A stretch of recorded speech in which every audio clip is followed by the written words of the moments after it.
Yes, please. Karibu sana. Asante. You could tell us hi and how your day has been. Hi, my day has been busy Mm-hmm. preparing for two things. One, this meeting, and then immediately after this, I have another meeting of Uh-huh. where I'll be doing some mentorship program online. Mm-hmm. So that's basically what I've been preparing for, Great, plus a few other things. great. So we had this conversation last week, and this is more so repeating a few things that we said last week, but also saying adding new things to that. And one that I know will be interesting is this discussion that has been online between a man and a woman, a husband and a wife, who should provide in marriage. But let's save that for later. We go into what we started with. So, Mwalimu, why exactly should we talk about family and marriage? Why should this be important to us? Maybe because there could be some people who are not here last time, Mm-hmm. and probably we have never met. I would want to start by us probably introducing ourselves. My name is Mwalimu Gashohi, and I'm married, one Mm-hmm. wife. Mm-hmm. These days, they even add the gender. Yes, it's important. I've been married for the last 33 years, Wow. plus about 2 months going. Mm-hmm. We thank God for the grace of God. Um, right now, I'm a father, I'm a grandfather. Mm-hmm. My children are grown up and none is in the home. So you're actually a Now, well of wisdom.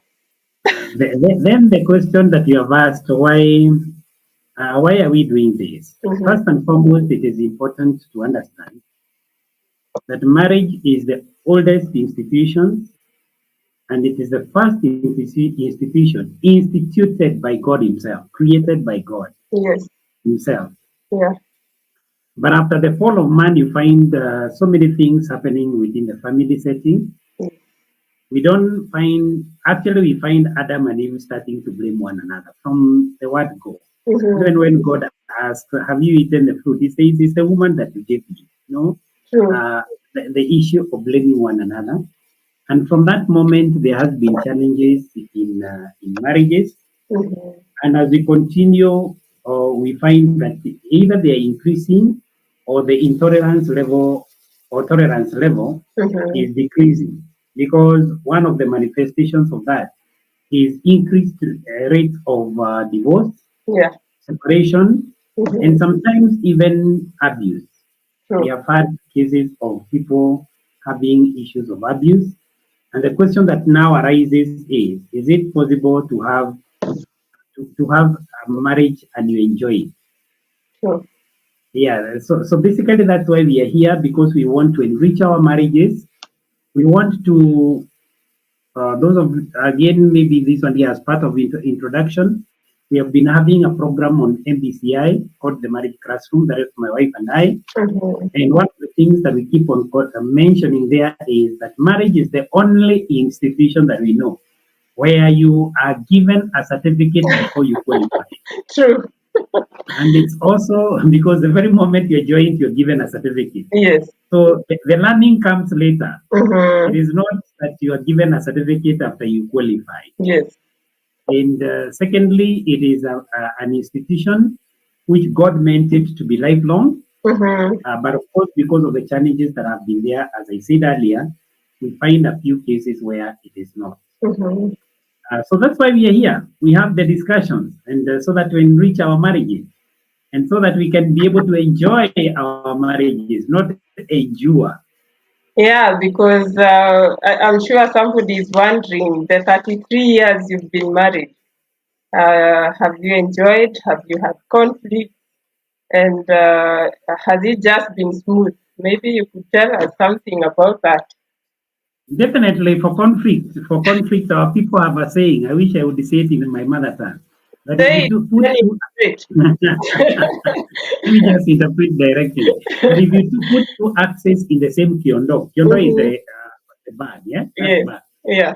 that is often carried by women. Mm-hmm. If you put two axes in that bag, Yeah. they will keep on knocking at each other. True. But the knocking does not mean that they injure one another. It does not mean that one cannot function thereafter. Basically, what we are saying is that conflicts are there, Yes. and conflict is not necessarily negative. Yes. We need to know that both stress and conflict, Mm-hmm. which are also present in marriage, are not Mm-hmm. necessarily negative. Yeah. Both of them are like a guitar. If the wires of a guitar are too loose, they Mm-hmm. don't produce music. Yes. You have to tighten them a bit Mm-hmm. so that they can be able to produce music. Sorry, they can be able to produce music. True. But again, if the wire is too tightened, too tight, in the course of time, it may break and it may never bring music again. True. So we need conflict is okay. Conflict is not out of this world. True. Yeah, so you have navigated that, and so you are actually proof that this thing can actually work. It's not something strange that God gave us to punish us. Because sometimes when things are happening in marriage, people are wondering, why did God actually do this? And in our last meeting, I mentioned that there is a time I thought of that. God, honestly, were you serious bringing this institution?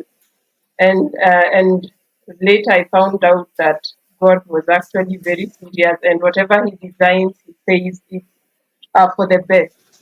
So today, Mwalimu, we are talking about conflicts, and we talked about them last time, and triggers. What exactly triggers us to have conflicts in marriage? And I would like to ask, what are conflicts? These conflicts, what are they centered on? What brings them? The biggest issue, in as far as I'm concerned, is issues of communication issues, Mm-hmm. where there are misunderstandings or misinterpretations, Yeah. where one feels that you have not understood me, you have Mm-hmm. not reasoned to me effectively, Mm-hmm. where sometimes we have people speaking with a tone that is either perceived to be disrespectful Yeah. or dismissive. True. That is a communication issue Mm-hmm. where people sometimes avoid conversations or talking about issues, Yeah. and therefore they have unresolved issues Mm-hmm. where people give one another what we call nil by mouth, Uh-huh. uh, where there is no communication. And somebody said at one time, there was this gentleman who, with his wife, he wanted to go on a trip, Mm-hmm. and he comes in the evening and writes on a paper, "Wake me up at 4." Mm-hmm. And then the wife wakes up 4 and goes and writes on that paper, "It is at 4. It is Uh-huh. 4. Please wake up." Mm-hmm. The guy woke up at around 6 and he was to catch a plane, and he was again now, he actually now verbalized. Yes. Why didn't you wake me up? Said, no, no, no. I communicated using the same means you had communicated. Uh-huh. Basically, communications issues is a major issue, Yeah. but there are so many others, like, for example, unmet expectations, where Mm-hmm. people come into marriage with unrealistic or even uncommunicated expectations Yeah. about the roles, the responsibilities, and behavior that they expect. Mm-hmm. Many times, especially during the time that we were getting married, as men will be told during the wedding, you Mm-hmm. have gotten somebody to be cooking for you. You've gotten somebody to be washing your clothes. You've been, basically, it's like the man was not expected to do anything in the house. Imagine And telling a Gen Z that she's going to be cooking. now It's new. that is been overtaken by events, Yeah. because here is a situation whereby at that time and earlier, almost all women Mm-hmm. were actually simply homemakers, and True. the man was the one who was employed, Mm-hmm. and that brought about the issue of when he comes, he expects ABCD. Yes. Now, if you were to go into, and then unfortunately, one of the things that I was seeing, one of the causes of conflict is that when we now started empowering the girl child, Yes. mainly in the 90s, some bit of 80s, 90s, and beyond, Mm-hmm. we never prepared men, the men that they were going to meet, to Mm-hmm. meet who to meet the empowered child, boy True. girl child. So Mm-hmm. the boy child seems to have been left behind, Yeah. and this brings a lot of disappointment when those expectations are met. True. As I said, there could be so many, but allow me to mention a few, three more, maybe three more, and then you could add. We Mm-hmm. have issues of financial stress, and especially now currently in Kenya, where you find that people are talking about the economy. Yeah. We have sometimes that brings disagreements over spending, over Mm-hmm. issues of saving, over issues of budgeting. Yeah. And I think that one we will look at it later in the video that we are to watch. Yes. The issue of unequal financial contributions, Yes. and that brings about issues of power dynamics in the home. Mm-hmm. When maybe sometimes people have debts and what impacts they have. Mm-hmm. Somebody has taken a loan and so on. We also have things like insecurity within the marriage, where either the man or the wife, one of them is very insecure. They can Mm-hmm. bring a lot of conflict and bring about issues of jealousy. Yeah. Um, they are very and let me say just say there are so many issues that we can talk about that trigger conflicts. True. And you talked of the tone of voice, and that reminds me that somebody can just say something, and then it's perceived otherwise, and so it goes a lot into perception and mindset. What we will be talking about later. The other thing would be feeling dismissed. That somebody feels I am dismissed. I am not even seen in this marriage. Either the man or the woman, they feel like Mhm. I don't belong here. And so that causes them to start withdrawing. And I heard Robert Burale say that women leave a marriage, I don't know, he said 8 times, but they don't leave. They say, I will leave, I will leave. But then the eighth time they leave completely. But men leave and Mhm. leave and go completely. He said that he can actually be there in the marriage, but he left. He left a long time ago. What would you say about that? Mhm. Is it true that they leave and leave completely? One of the problems that we have, one of the challenges, not problems, one of the challenges Mm-hmm. that we have for men is the fact that men rarely talk. And Mm-hmm. about the issues in their marriages, the men would hardly ever talk. You Yeah. know, even Mm-hmm. when they have those issues, rarely will they talk. Yes. So somebody could be burning inside Mm-hmm. and burns for so long, and then finally decides to give up, Yeah. even trying. Mm-hmm. And there are so many issues. You may see them looking like they are very happy out there, Yeah. but in the real sense, they are not. Yes. As to living and they are still within, Mm-hmm. there could be some truth in that, but it's not in all cases. Mm-hmm. In most cases, when a man lives, he lives. Okay. Yeah, when he lives, he lives. I think men in the house can also tell us their thoughts about this. What do you think about everything that we are saying? We would like to hear your thoughts. And so, Probably, mm-hmm. maybe probably the only thing, if that is what he meant, Mm-hmm. is where men have this tendency. There is this tendency of some men to look for satisfaction which they should be getting within the marriage. Mm-hmm. From outside. They will go out there and they Mm-hmm. may not necessarily find it in another woman. They may find it, say, for example, in the company of men, Mm-hmm. whereby they are going and maybe eating and drinking together. Mm-hmm. If the food, the wife is not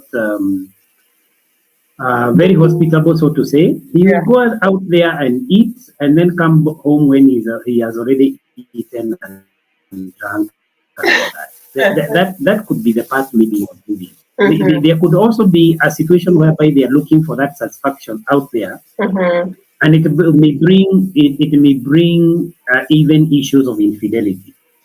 And we have seen cases whereby a man is having, especially when it comes to issues of burials, a man is being buried, and there is a grown-up son here whom the family has never known.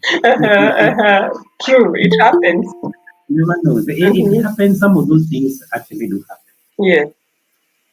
So yeah, we've talked about the triggers, and last time we gave the examples of the triggers, and you have actually mentioned them again.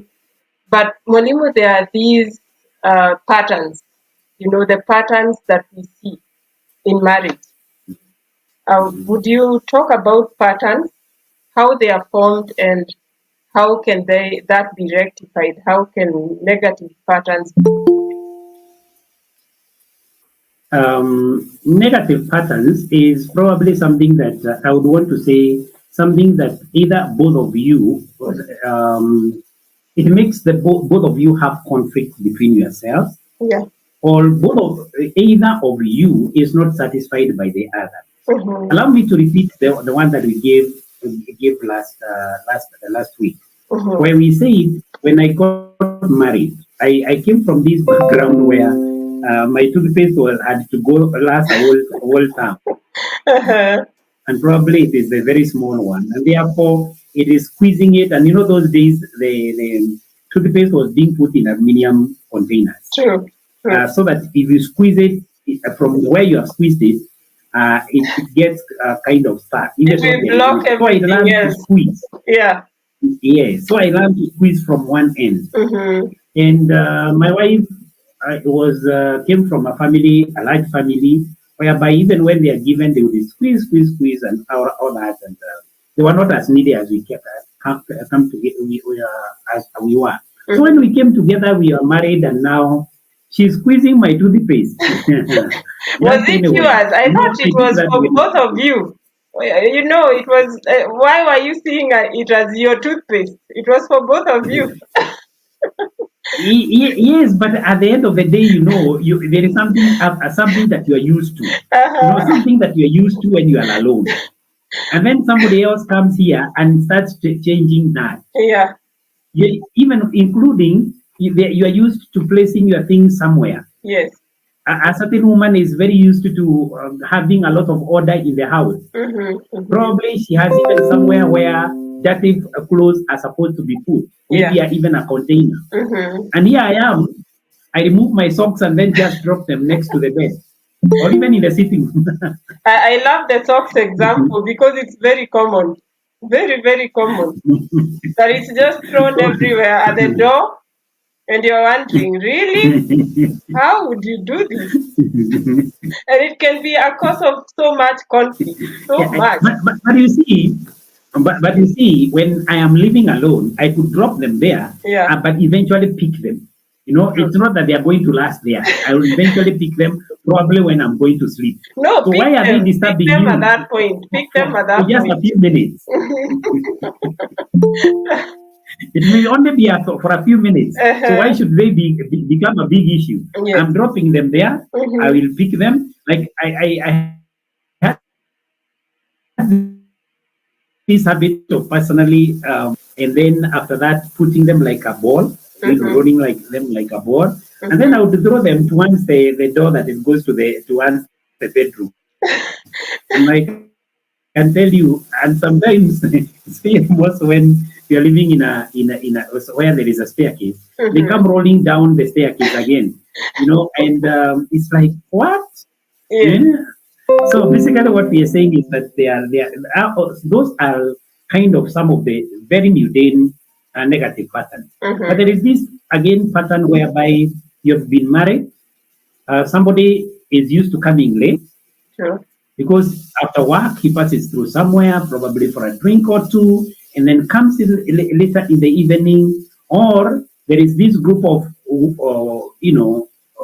girls that the wife is used to working with, and they meet at certain hours that somebody should be at home, and it is like it becomes a pattern. so to True. say, Mm-hmm. and the other person, and there could be so many. There is somebody who was talking about a man who was a flirt. He flirting with every other woman, Mm-hmm. and even when they are together with the wife, and telling the wife, after all, there is nothing that we are doing. This is just with a light touch, you know. Mm-hmm. Mm-hmm. So basically, you realize that it can bring a lot of. There can be so many types of negative patterns. Yeah. There can be anger issues. Mm-hmm. Anger issues. Somebody is triggered and becomes angry at very, in the view of the other person, very minor mundane issues. Mm-hmm. But somebody told me what I am finding that it is a big issue to me. Yeah. Nobody should try to show like it is nothing. That's No, true. That's it true. diminish that. If it is Mm-hmm. big issue to me, let it be treated as a big issue because after all, it is disturbing me. Yeah, it's true because sometimes we dismiss our spouses until something that is so small builds up. So if socks are an issue to me, then I think the best thing is to create time and ask me, why are these socks actually an issue to you? Why, so that you get to know how am I seeing these socks, and that is the only way I believe that we would have conflicts resolved, because conflicts will be there, but then they need to be resolved. Yeah, and maybe because you've gone into that, we need to recognize what is this pattern. Mm-hmm. We acknowledge that it is there, Yeah. and that can be brought about by that communication. What you have talked about, Mm-hmm. it can be brought about by self awareness. Like Yeah. you come to realize I'm a perfectionist. Yes. If I know I'm a perfectionist, I want everything arranged in a certain. I'm aware of my personality. Yeah.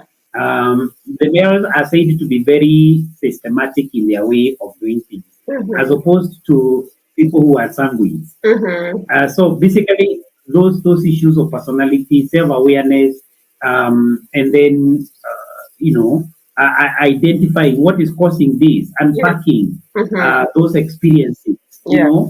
understanding your emotions as well, True. or maybe from the family influences, from where I have come from, a community of extraction. There could be so many things, but we need to identify those things. So what are the root causes of those conflicts? Yeah, true. Because sometimes it's not really, when we talk of anger, when we talk of thoughts, when we talk of all that, that's actually what we are seeing now. But the question is, where are some of these patterns rooted? Because there are things that are rooted in our childhood, things that come from way back. And so last time we talked of, if I saw my mother, that when my dad would come home and my mother would, maybe my dad would raise his voice and my mother would just be quiet, I'm likely to respond in the same way and be quiet. But if my mother would shout and throw sufuriyas around, chances are I will take that up. And so those patterns, we actually take them to our marriages, and our children also copy them because they are watching. When children are seeing us, hug each other, then they are recording in their minds that in marriage, mommy and daddy usually hug, so I'm going to actually hug my spouse. If they see us shouting, they know that in marriage we are supposed to shout. That is how marriage is done. And so a pattern is created. And so when we are talking about breaking them, then the question is, have we identified the pattern? So when you talk of awareness, are we aware of those patterns, so that we can even start breaking them?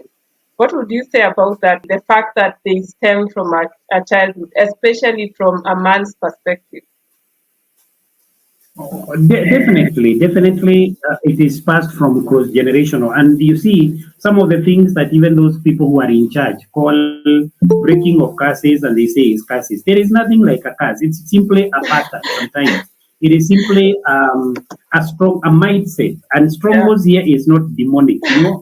It is a mindset that Mm-hmm. somebody has upheld for a very, very long time. And Yeah. when they are holding that mindset, it actually controls their behavior. True. like whereby a man believes that he cannot come home early. If he leaves the place of work at 5, Yeah. the earliest that he should appear in the house is around 9 Mm-hmm. or even later. Well, and probably because this is what I saw my father do. Yeah. Why should a man go into the house like a chicken? Chicken back in the rural areas, they would go very early in whatever. So basically, some of those things form mindsets, Yeah. and those mindsets become very, very strong. That is why now we are calling them. We call them strongholds. Yeah. And strongholds can only be broken by number one, unlearning, learning, and relearning. Mm-hmm. And so that you can now replace those negative patterns with positive behavior, something that gels well Yeah. with both of you. Mm-hmm. And some of those things, probably especially when your spouse has been complaining about them, you may need to hear it from another party. Every time that our spouse gives us something and we say, "I think this we can do better," or "I think this is the situation," we should look at that as feedback. Sure. And where we may also need to hear from another party, maybe, and we may need also to seek professional help, either through a counselor or through a coach or Yeah. through some marriage workshops and seminars. Yeah. We may need to do that. True. And that reminds me of an example a pastor gave in church some time back of these boys who the father would drop to church and go watch football or do other things. And one day the father overheard the boy say that, I'm really waiting to get to become 18 because, and then he was asked why, and he said, because when I become a man, I don't need to go to church. My dad doesn't go to church. So children are actually watching, and so we could be products of what we saw growing up. And so that is something to really consider. We know I would call it programming, in our mind, how we are programmed, where it stems from, and what we need to break, because maybe what we are fighting over is something that we can actually resolve just by working on that, and that is very important. And as you said, sometimes it's important to seek help. And finally, before we go to the video, the mindset. Um, Maybe even before you go to that, we would want to ask the participants in this discussion. Sure. Feel free up your hand to say something. Feel free to engage on the chat. You can mention whatever you want to say. I wanted to say that there's this issue of mindset, the third topic of discussion today, or the burning question. How can we transform our mindsets for us to have better relationships and better marriages? What would you want to say about that? I've said one of the things that we need to do is learn and learn Yeah, and relearn. true. And this can be done through various things, various ways. One, it can be learned by one investing in themselves. And you invest in yourself by probably reading books on that particular issue that you're talking about. Yeah, It can be done by the seminars and workshops that normally are organized, more often than not in the church setting. It can be learned and learned. That can be taken through when you probably visit a counselor or a therapist and a coach, where now that coach can be able to work with you, because this would be a person who is a third party and can be able to make a very objective, I don't want to say judgment, observation, yeah, true. very objective observation from whatever probably the two of you could be able to say. So there are quite a number of them that somebody can do. Yeah, and I would add to that and say that you see what coaching does or what it did for me, because that is how what I went for, is it gives you the how. Many people know what to do, but they don't know the how. So they're asking themselves, how do I do this? And so the strategy, you design the strategy. And more often, the change of mindset will bring about a change in perception. How do we perceive things? How do I perceive my spouse and all that? And so now we want to watch this video. There's a video that Daktari, sorry, now where did Daktari come from? Well, Mwalimu, Whichever. maybe you're actually becoming one, so I'm prophesying. Yeah. So this video that you The Lord shared, that comes from Abraham. it came with a lot of reactions. So we want to talk about it today. Let me share it and then we will discuss it. Responsibility of the husband to provide. Any one of you, please.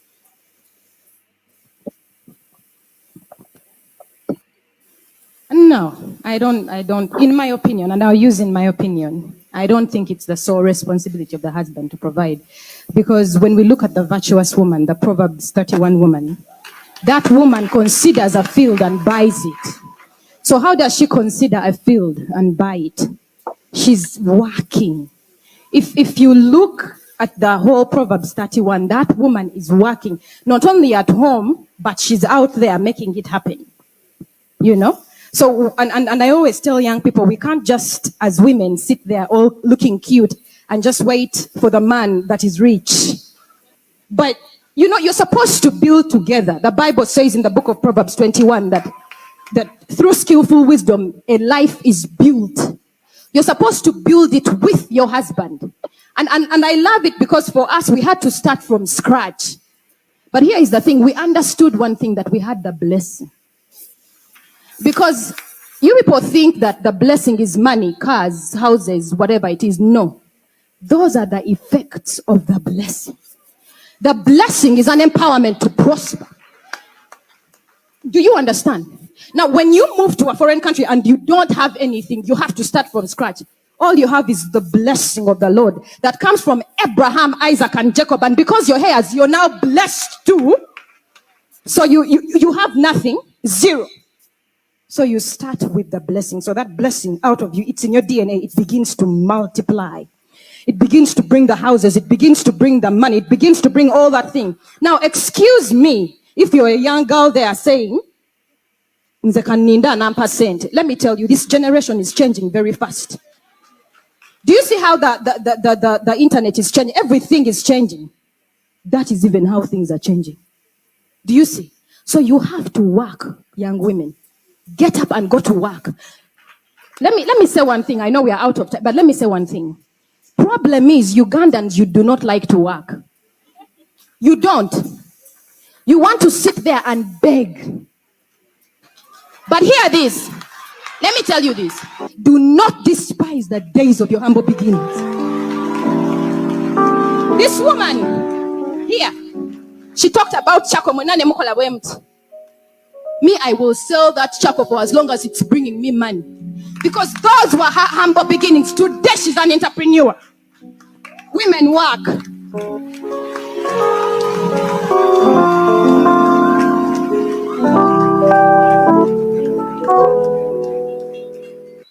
Please let me add something small. You know, when you run a ministry or a church, you see many things. So also, ladies, watch out for lazy men. Yeah, because, you know, I'm from Kenya, so I can tell you the Kenyan story. So some men, there's a culture, I'm trying to hurry. There's a culture that is coming up of lazy men. Like there's a lady who came to us, and she's single, she's very rich. They run a family business, she's very well off. But several men have come to her and they don't want to work. So they come to her because of her money. So there we said, no, you see why you should bring your man to your pastor? Yeah, because that man is not looking for work. He comes to her office, puts his legs up, drinks tea, takes lunch, then goes home in the evening, comes back the next day. Yeah, so that one also, you get what I mean? So we are working, we are making money, and we are accepting spouses who are also hardworking. Yes. Let me add something to that. I'm sorry.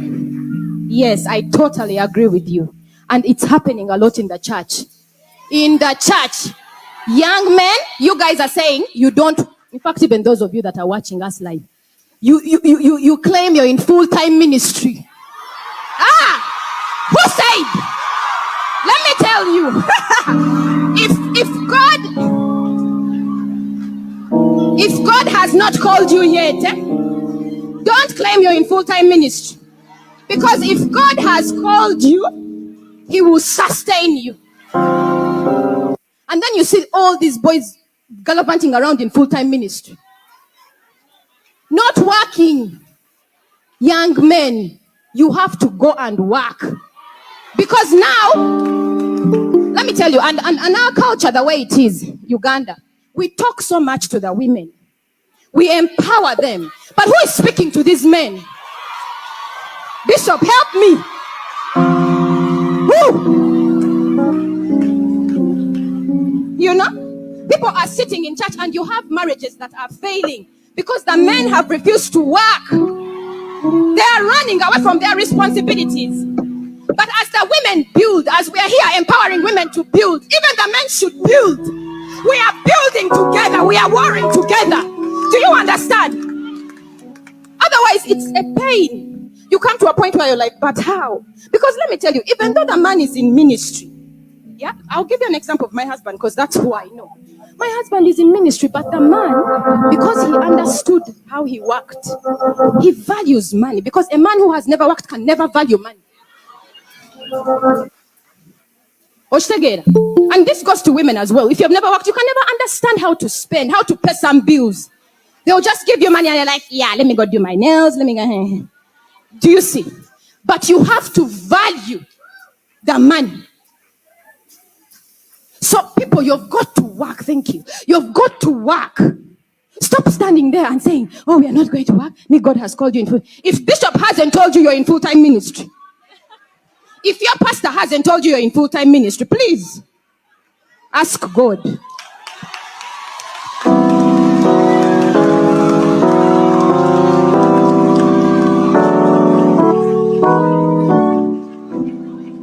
Yeah. Thank you, Coach Abby. Now, as a result, we have started, the questions have started coming in. Uh-huh. That if we, and I believe that we here means women, Yes. in the context of it. Yeah. If women work so hard out there to bring money home, when will they make homes and parents? When will we make our homes and parents? Mm-hmm. Women are homemakers and nurtures children. Where is the balance? Uh-huh. This is because men have never changed their expectations. In other words, even when you're working, they still expect you that you are going to make everything, the home look cozy. Yeah. And still parent.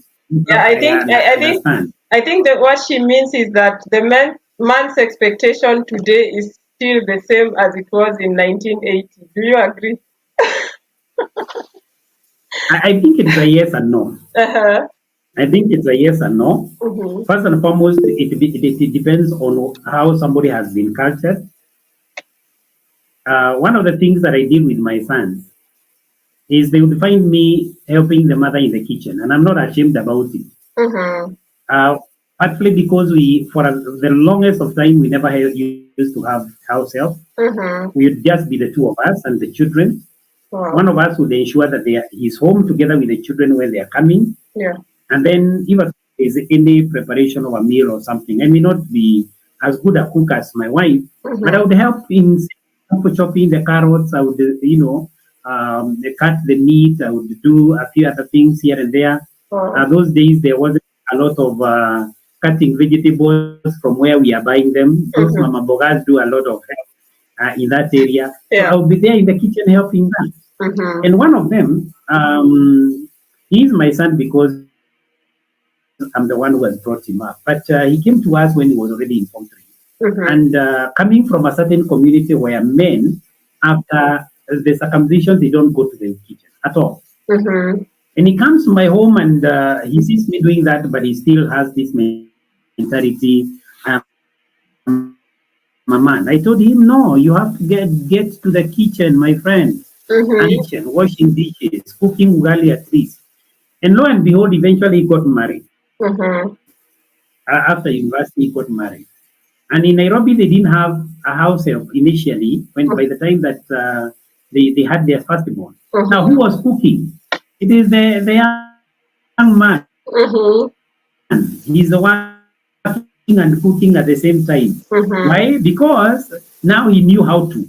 There before he wouldn't have done that, partly because of culture, and partly because. So basically, I think what we are saying here to Susan is that where you have asked, where is the balance? I think there is need. There is need for us to say that there is need for agreement between a man and his wife on who is responsible for what. If the only person who is having a paid income is the man, then he puts the bills and the wife becomes a homemaker.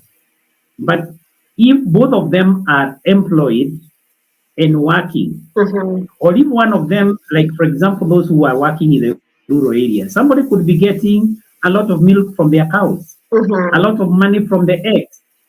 I think it is only good and fair to have some financial input if at all you are having a financial income.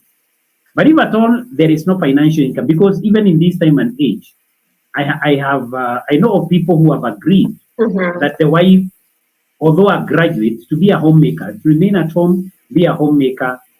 If at all she has to work, she works at home, these online jobs, which are not going to take too much of their time.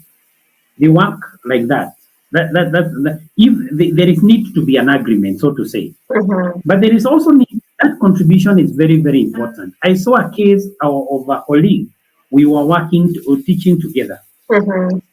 She was saying that after about 18 years of marriage, she was ahead of us in marriage. After 18 years of marriage, she had never been asked by the husband, and she was a graduate teacher for the earning a salary like us. What she does with her salary, the husband would give the money for the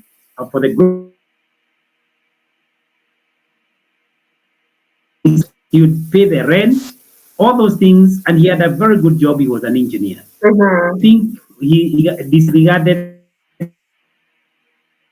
for the unfortunately, because it does happen. He had an accident and he passed on. And one of the biggest cries of the lady was, where am I going to start? You can imagine after 18 years of marriage, where am I going to start? Who is going to pay the school fees? And she was seriously stressed. But if at all she had been part and parcel of at least a few, I mean, even if it is paying for electricity, the man would actually pay the electricity, pay for water, do everything that was required financially in that home. So we are saying that there is need for an agreement, but at the same time, it's good to consider that what that lady preacher was saying, that when you are working, you also know how to take care of money. You know at least how to budget. Not budgeting money that you just give.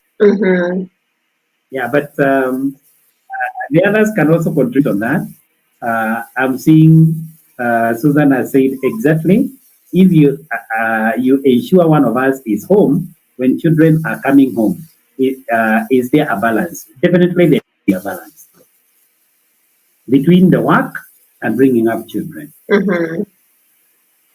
Yeah, and Mwalimu, there is this thing that I have seen among people my age mates, and there are ladies complaining that men are overly comfortable now of the woman providing. When I was growing up, or when I watched my parents, that is now me and my surroundings, we knew that the man provides, the woman assists or helps. She's the helper. That's what we knew.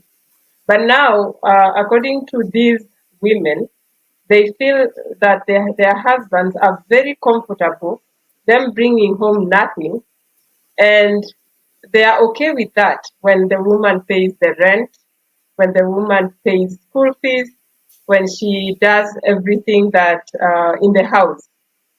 Where would you think that comes from, and what would have caused us to get there? I think those are the men who are being rebuked of laziness. Mhm. That's how I would put it. I think they are the men who are being rebuked by those ladies on laziness, where there is nothing you're bringing home. If we are not expecting, we expect our wives probably to help in a certain area. Help, the person who is being helped has the greater, greater responsibility. This one here is help. They are coming in as a helper. Yeah. If I'm helping you do something, it doesn't mean that I'm taking it over. Yes. Even when we are talking about delegation of Mm-hmm. certain responsibilities, that does not mean dumping Mm-hmm. the responsibilities. Yeah. It means that it is part of also probably organizing yourself. Mm-hmm. Like if at all we want to buy, say for example, a house, we want to buy a plot of land or something like that, then I say this is the much that I'll be putting per month for this. And probably there is a dent somewhere. I'm Mm-hmm. saving this amount. So there is a dent somewhere. Then the wife can actually be able to help, or the other way around.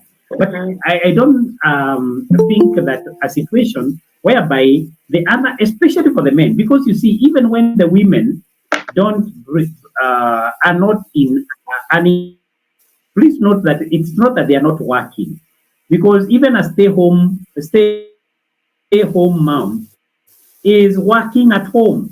This issue ya kwamba unafanya kazi gani, sina kazi ni ya nyumbani, we need Mm-hmm. to change that paradigm. Mm-hmm. But a situation whereby the lady is not the one who has an earned income. Mm-hmm. He is doing something that makes the man comfortable while she is earning that income. Like, for example, homemaking, cleaning up the house, washing the dishes, washing the clothes, cooking, and so on. And the man finds a hot meal. Mm-hmm. If he was to go to a hotel, probably he would spend much more than what he's spending when he's with the groceries and everything, because somebody is Yeah. putting effort there. Mm-hmm. So in the same way, I would think that it is not fair for a man now to be the one who is coming home and still expecting the wife is the one who is cooking, washing the dishes, cleaning up the house.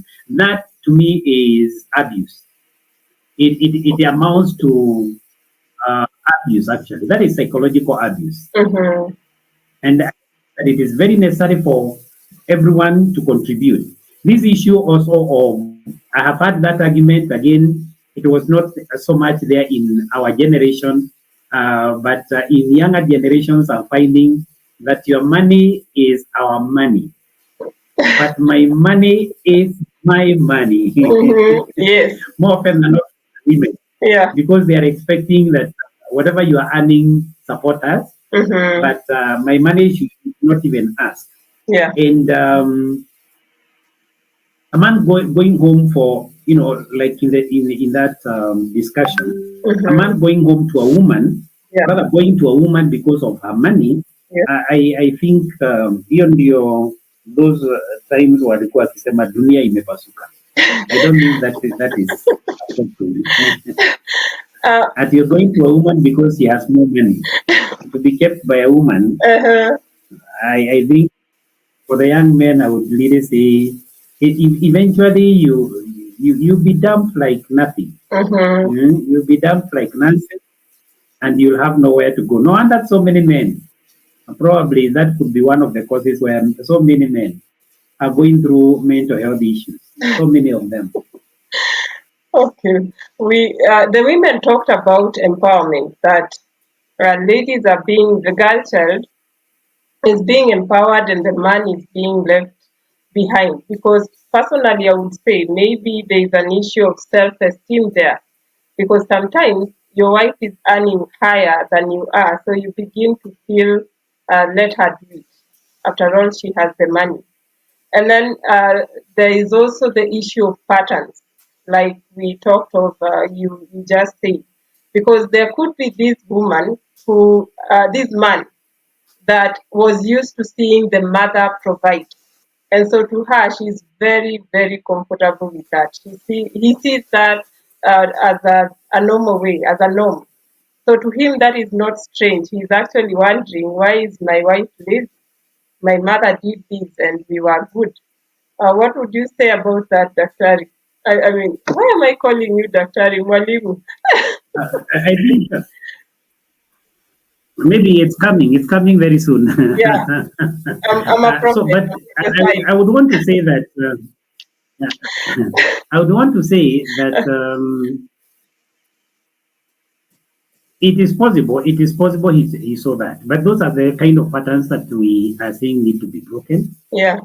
Because I think it is very, very much traditionally in normal communities and even in the scripture, we find that the man had four roles, and I'm talking about traditionally. Mm-hmm. He had the role of the provider. Yeah. He had the role of the protector. He had the role of the prophet. He's the one who actually tells the children, this is what you do. In fact, quite a good number of people were led into their careers by their fathers who actually told them go this direction. Mm-hmm. I'm forgetting the first one: provider, protector, prophet, and the priest. Mm-hmm. You are the one who actually, and these ones here, these are the traditional roles of a father, especially when from the biblical point of view. Mm-hmm. And you find that even when it comes to the issues of discipline, from a biblical point of view, it was the role of the father. Mm-hmm. Mm-hmm. So you find so many those four roles being there. So in a case whereby probably somebody came from a dysfunctional family, and the father was not either there, Mm-hmm. or when he was there, and it's not because of incapacitation. Yeah. It is simply because he's living off the wife. I don't think that is right. Mm-hmm. But some of it would have come from this notion. Like, I don't know whether you realize that I saw this in Central Province, where because the man is the owner of the farm, Mm-hmm. and they have coffee or tea. He has coffee or tea. Yeah. It is the wife and the children who go to the farm. Mm-hmm. He himself, he doesn't. Or the name that is there with the factory, whether the coffee factory or the tea factory, Mm-hmm. is of the man. So the money would come to the man. Yeah. And he's the one to decide what he's giving to the whatever. So the men now grew up seeing like their fathers are not working. Mm-hmm. But you see, they were the holders of wealth at that particular time. Yeah. But now, when these women are talking about empowerment, Mm-hmm. things have changed. Our constitution, by the way, has also changed. If today any man passes on and does not give inheritance to his daughters, Yeah. that if the daughters went to court, daughters went to court, that will, or however he had divided, would actually be nullified. Yeah. It will actually be nullified. And therefore, it is very important for us to be able to also provide the men this issue of, and then two things about the empowerment of the men. We need to know, the men of our times need to know that the women that they are meeting is not like the women that their fathers married to. True. They have been empowered. They have been empowered. Yeah. In other words, they can be able to earn on their own. These are not the kind of wives that used to be psychologically abused and they would take it. Mm-hmm. And find some attitude. Mimi nimesoma hiyo halafu nani, and bring conflict in the house.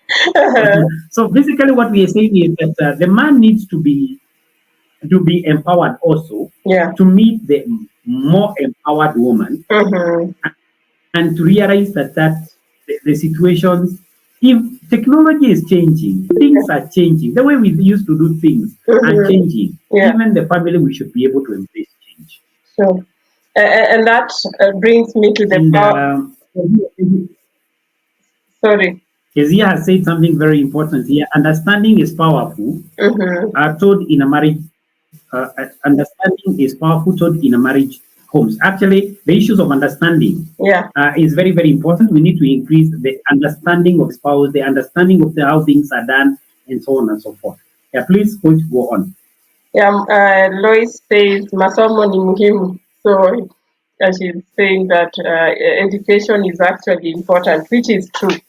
So you brought out a powerful point that a man is the provider, a man is supposed to have the role of a protector, and a man is supposed to have the role of maybe this is a challenge to all the men in the call to take this role and take it seriously so that we don't have this problem going on in our in our children's marriages, and even as we seek to heal, because sick parents have with sick marriages, we'll have sick children with sick marriages. So I tell my clients that if you don't want to heal for your own sake, at least heal for the sake of your generation, because once you change, your children bear benefits from the your children benefit from the fruits, and then they reap, and then they pass them over to other generations. So when it will be said that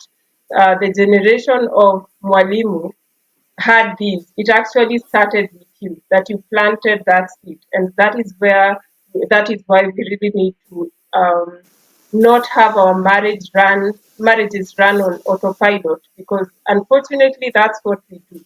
We get into marriage without a certificate and we want it to run on its own. We don't want to have those tough conversations, sit down and talk. We want it to just run and be okay. And once it's not running, we are running away from the marriage. So it's a call to us to know that when we heal our marriages, we are not just doing it for us, we are doing it for our children and for generations to come. And our time is now much gone, but I wanted us to talk of around the issue of provision. Mwalimu, which is the percentage? Which percentage should a man provide and a woman provide? How much should they bring on the table? What do you think? I believe that question comes when it comes to the financially, Yeah, when we are talking about financial issues. true. Like these are the costs and this is the budget, how much are you going to bring in? Yeah. I want to say to me during the premarital counseling, Yeah. and unfortunately, many people go into marriage without going through that. We prepare so much for the wedding and we spend so much time and resources for the wedding, Yeah. but we don't prepare for the marriage, That's which is very unfortunate. So during the time that somebody talked to me about, talked to us rather, about the issue of how do we do the resources. One of the things that, one of the ways in which people can go about that is it is not about how much. We bring all our resources together.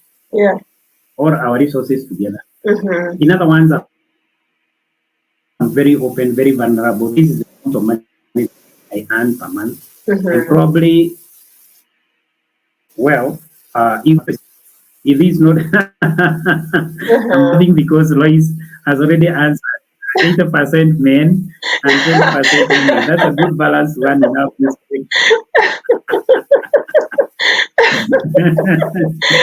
To earn enough respect. Anyway. That's a good one.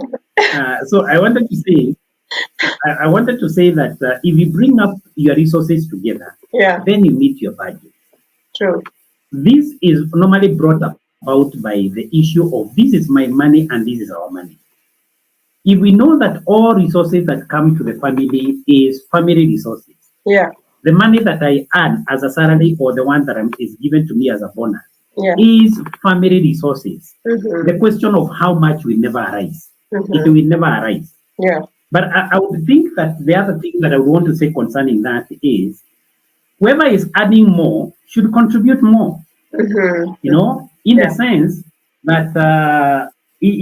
that, again, I've said, this is not, although it is me who has earned it, it is not my money. It is family resources. Yeah. And therefore, where there is more resources, then there is more contribution. This does not mean that I be deprived the money that I can meet with my friend somewhere and take a cup of coffee without having to go and say that, I took coffee today somewhere with some friends. No, we are simply saying when it comes to the issues of budget, it's very, very critical, including the amount that we save, because saving should be a critical component of every family's budget, regardless of how much they are earning. Yeah. Even if somebody is earning 10,000 shillings only per month, there should be some money that is kept for a rainy day. So all those things, whether it is saving, whether it is whatever we are doing, can we be able to do it together? When we do it together, there will never be a question of who has contributed what. By the way, even when it comes to the courts of law, and I don't know whether any one of our friends here, one of our participants is a lawyer, you realize that even when it comes to the case of divorce, and the man is the one who was earning, he had a paid job, but now they are divorcing. The woman was at home. When it comes to such issues, their matrimonial wealth is divided into two. Because even the wife was working and providing a conducive atmosphere for the man. Meaning, therefore, that everything that is done within the family belongs to the family. And therefore, the question of who is who brings who what, does not arise at all. So, Royce Amboy, allow me to very respectively disagree with that mathematics. Yeah, and I agree with you that most marriages are suffering because they didn't invest in themselves in the premarital counseling. Because really, my husband and I learned that in the premarital, because when we went there, we were asked, what is the role of the man? And I said, to provide. And I was asked, what's your role? I said, to do the clothes, to do the dishes, and then... To spend. Yeah, and to spend, actually. And then... to spend what he has. Yes, and then our counselors asked us, what about the day he's not able to provide for whatever reason? Then what will happen? And I asked my husband, my fiance then, what about when she's not able to do the washing of the clothes? And actually the first test came right after our honeymoon because I got very, very sick. And my husband had to do all the washing. I think he doesn't like washing today because that happened. So, but that lesson that we learned really saved us a big deal. And so it's Saturday evening. We don't want to keep people here forever. Mwalimu, you talked of us investing in ourselves and investing in our marriages. And so we would like to bring an invitation to you where we invite you to a program that we have created, a marriage enrichment program, where we are inviting you actually to invest in your marriages, invest 3 days of just getting to look at your marriage and saying, this is exactly what we want to build in our marriage.